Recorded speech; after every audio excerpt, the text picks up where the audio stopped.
Hey there, it's Romain from SEO Buddy, and I know the question that you all have is what is the SEO checklist? Is there value packed in this product? So let me show it to you. So first is the actual checklist, a beautiful Google sheet composed of more than 100 steps that details many processes related to your SEO journey.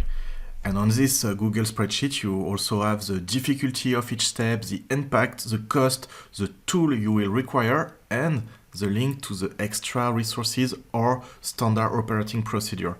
We also have for some of them a quick note that gives more details about this step. But let's go back to the extra, because this is where there is the most value in the SEO checklist. The extra, in fact, are linked to the best available video that covers this topic or to the best available blog post. And for 47 of this step, we have a unique SOP that details step by step all the process. That's more than 400 pages that you can share with your team to train your employee at any time. And so you understand better what an SOP is. It's truly a step-by-step process with screenshot that details the whole process like this.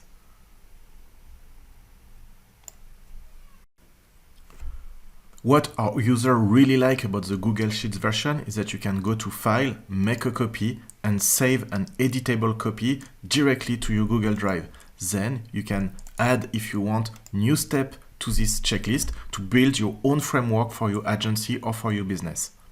We also made a web version of the SEO checklist. This one you cannot edit, but what's cool about this version is you can assign any step to one of your team members. Finally, there is some cool bonus included with the SEO checklist that you can access from there. The first bonus is a 62-page ebook related to the SEO checklist that will detail in depth each of the steps of the SEO checklist.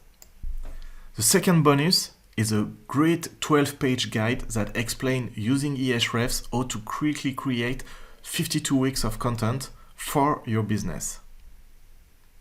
And finally, my favorite bonus is a content distribution checklist, which gives you 52 tips about everything you can do after press publish every time you publish a new blog post. So you raise the engagement on everything you publish. So this concludes this short presentation. I hope you like what you see. If you have any question, you can first check the FAQ below, and you can reach out to me by email at any time, romain@seobuddy.com.